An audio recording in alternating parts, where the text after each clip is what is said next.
Quizás demasiado curioso sea que en medio de la frustrante preproducción fallida de Tristán e Isolda, un proyecto que Ridley Scott buscaba filmar tras haber hecho Blade Runner y que pues nomás no daba su brazo a torcer, era que para saciar su creatividad filmó lo que hasta el día de hoy muchos expertos dentro del área de mercadotecnia mencionan como el mejor comercial de la historia. Contemplado para que fuera pues un comercial de un solo uso, es decir, que solo buscaba proyectarse en una sola ocasión, lejos de la rotación coherente de este tipo de proyectos. El comercial de 1984 de Apple contaba con un presupuesto de casi $1 millón y con mira a estrenarse durante el Super Bowl de ese mismo año, en una especie de ataque pues bastante burlón hacia su competencia directa, que era IBM. Era tan pomposo que duraba 1 minuto entero, algo ajeno a las modalidades estandarizadas de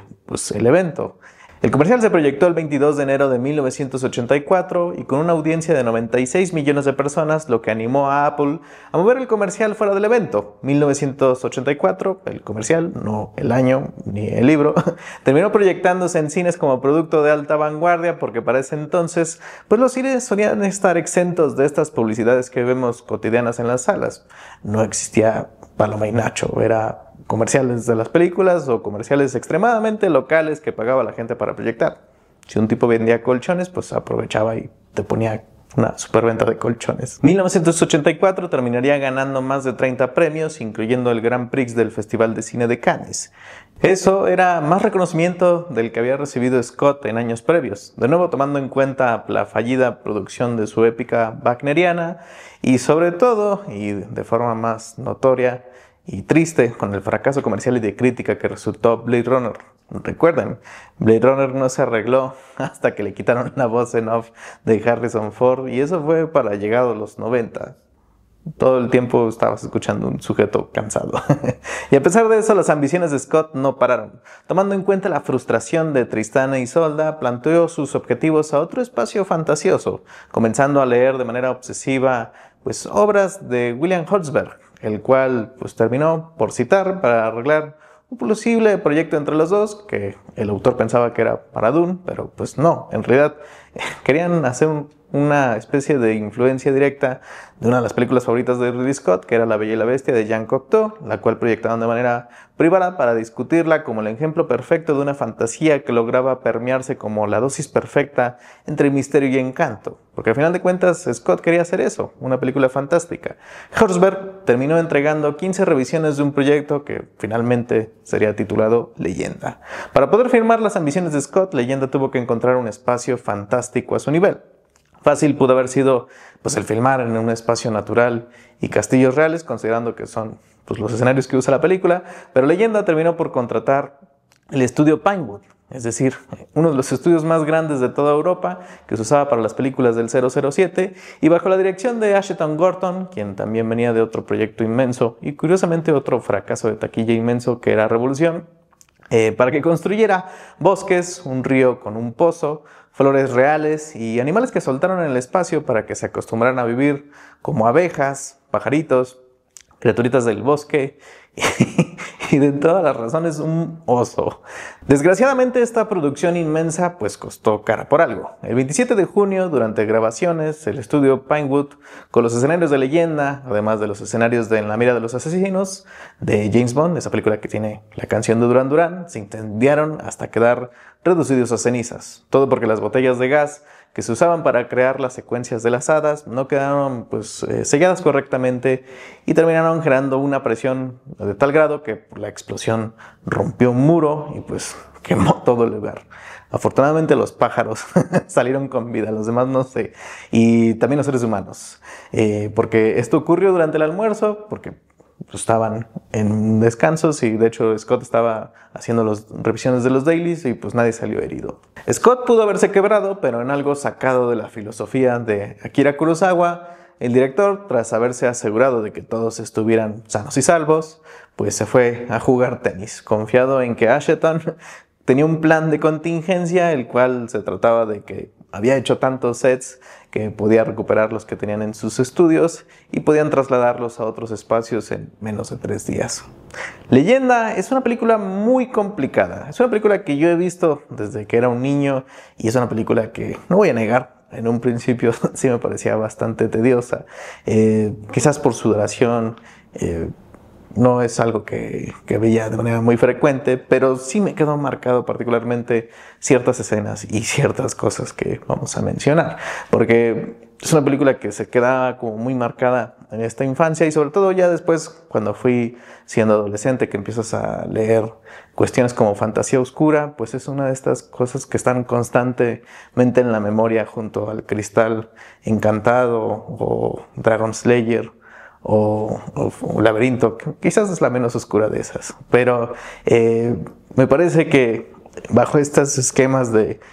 los estudios que querían hacer películas de grandes producciones y de grandes presupuestos,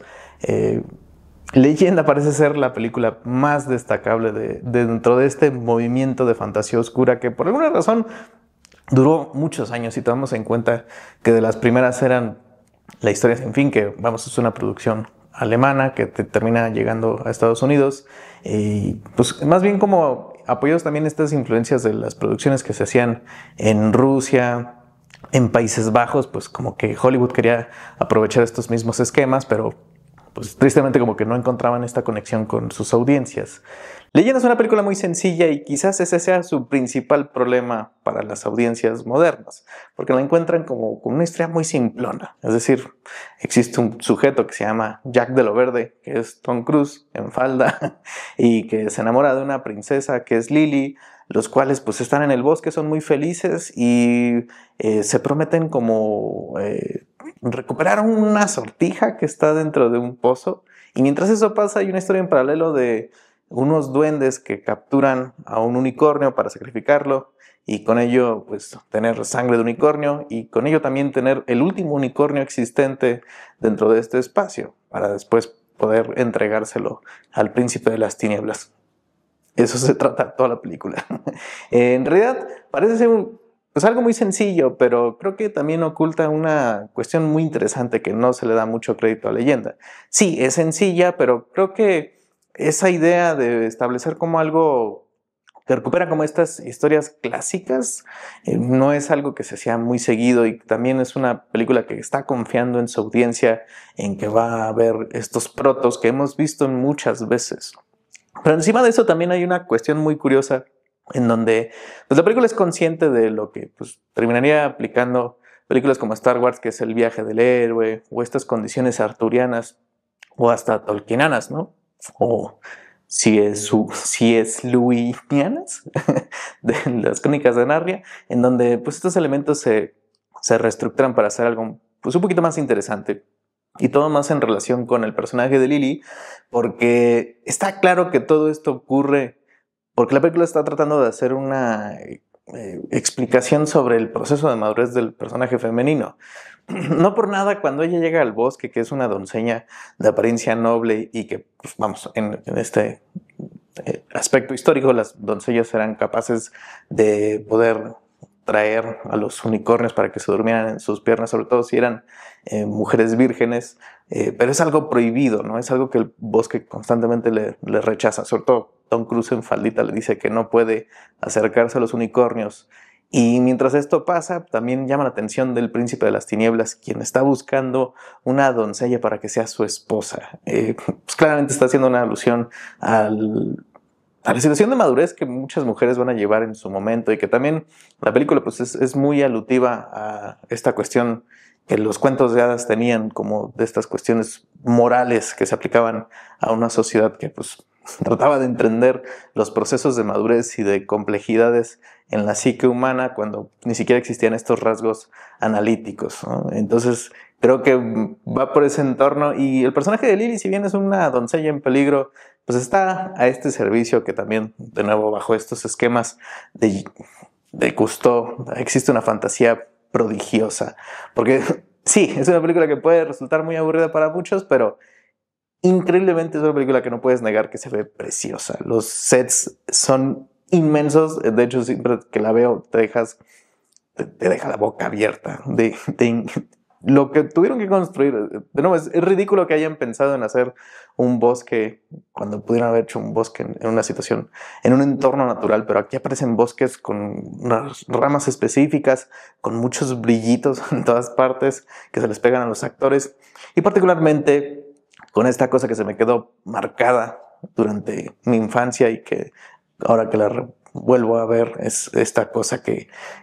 me parece genial, que es Tim Curry como el príncipe de las tinieblas. Tim Curry, que pues ya lo conocíamos por haber hecho al Dr. Frankenfurter, y que precisamente Scott lo trae por haber sido esta explosión sexual que había hecho durante los 70s, pues ahora interpreta una figura pues trágica en un sentido miltoniano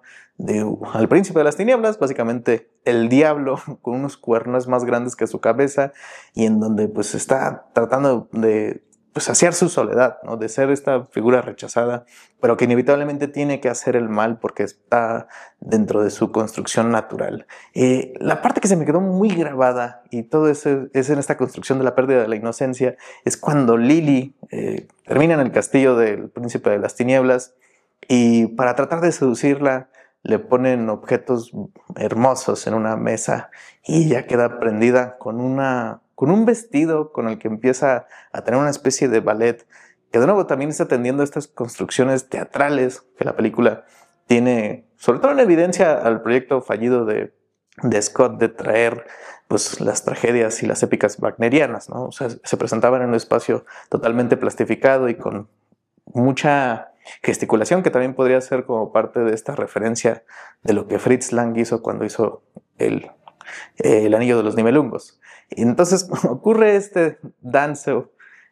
prohibido, sobre todo con la música explosiva de Jerry Goldsmith, que me parece preciosa, y cuando finalmente ella se ve en el espejo, que ella se admite como una mujer de madurez y de una sapiencia sexual, es cuando aparece el príncipe de las tinieblas dentro del espejo. Y me parece genial que Tim Curry, cada que habla, parece que tiene un orgasmo.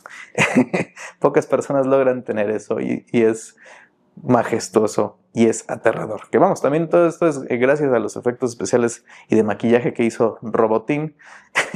que muchos lo reconoceremos por haber hecho los efectos especiales de La Cosa de John Carpenter. Entonces es un gran nivel de producción, es un gran nivel de maquillaje, es un gran nivel de música,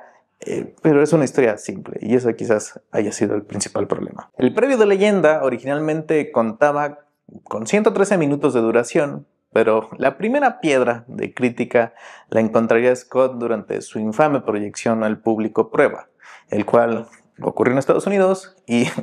pues este fue muy grosero. Dejó de ponerle atención a la película, insultándola y además chiflando. Scott le adjudicaría la mala recepción de Estados Unidos a una audiencia maleducada y que dejó mencionados como borrachos y drogadictos. Esto hizo que el estudio tomara la decisión junto a Scott de recortar la duración de Leyenda a 89 minutos y de manera muy trágica recortando totalmente el score de Jerry Goldsmith, cambiándolo por uno electrónico de parte de Tangerine Dream, que era lo que escuchaban los muchachos en esa época, pensaron los estudios, los cuales tuvieron que componer el score en menos de 3 semanas antes de su estreno. Es un score igual de fantástico que el de Goldsmith, creo que está a debate, pero tiene un gran nivel considerando que se hizo tan rápido como una maruchan. Scott, considerando la estima que le tenía a Cocteau, pensó que el mercado europeo pues defendería su postulado de fantasía, por lo que Leyenda terminó por estrenarse pues en 18 de agosto de 1985, y pues cambiando completamente las reglas del estreno en Estados Unidos, porque pasaría de moverse de un estreno de verano a moverse de noviembre y a moverse finalmente hasta 1986. Esto también no le ayudó mucho para el mercado americano, el cual pues terminó siendo muy grosero ya cuando se estrenó un año después, tomándola incluso más pomposa de lo que era. En realidad, la decisión de pasarla a 1986 y de que se estrenara en Estados Unidos fue gracias a que Tom Cruise ya había sido pues popular, particularmente por una película muy chiquita que nadie había visto, que se llamaba Top Gun, que se volvió la película más taquillera de ese año y que pues finalmente abrió las puertas para que los críticos americanos vieran y destrozaran leyenda. Uno de los más agresivos sería Harlan Ellison, el autor de ciencia ficción, que yo quiero mucho, pero diría que es una película hecha por un adulto astuto que cuando se vuelve loco, cuando tiene el poder de crear cualquier película que desea, decide viajar a un mundo absurdo de irrelevancia infantil. Leyenda es un cascarón, un vacío precioso que tiene una brisa triste, porque al final es nada. Roba el aliento, captura las miradas, deslumbra y brilla como una centella del 4 de julio, que al final termina siendo mugrosa ceniza gris. No tenías que ser tan duro. Eso fue todo. No se olviden de checar la cartelera cultural en Zona Franca. Aquí están mis redes sociales, ya ni sé dónde las ponemos. Leyenda es una película que es fácil de encontrar, está en la plataforma de Disney Plus. No lo mencioné en el video, pero pues tiene también una correlación entre grandes películas que son inmensas de producción y grandes fracasos, en donde dos estudios tienen que poner dinero para poder sacar la película adelante. En el caso de Leyenda, pues fue una coproducción entre Universal Pictures y 20th Century Fox, y de hecho por eso existe como un embate de los derechos de cuál es el corte de cada estudio. Y por lo tanto creo que el corte que está en Disney Plus es el corte final que Scott ya aprobó, en donde recuperaron afortunadamente el score de Jerry Goldsmith, que no había llegado a mercados americanos porque de nuevo estábamos escuchando música electrónica, que está muy extraño. Pero creo que vale mucho la pena ver esta película. Sobre todo, traten de verla en la pantalla más grande que tengan de su casa para que realmente sientan esta admiración y ambición por parte de un inglés que quería traer pues una historia sencilla, quizás una historia para niños, pensativa, sobre todo para niños un poquito más inteligentes, no pensados en una película clásica de Disney, y una película que no tiene miedo de presentar tanto sus elementos de fantasía, de romance y de horror con una inteligencia y con una madurez que pocas veces ha aparecido en el cine infantil. Desgraciadamente, pues digo esto con la lejanía de 40 años, porque pues cuando salió, pues yo creo que los papás decían, ¿por qué carajos trajimos a nuestros niños a ver al sujeto que traía un corsé en un musical que generalmente vemos a escondidas y que ahora parece que está eyaculando cada que habla y cada que se ríe y cada que agarra una espada y cada que hace cualquier cosa? No los culpo, pero bueno, si lo hicieron son los papás más cool de la historia. Nos vemos.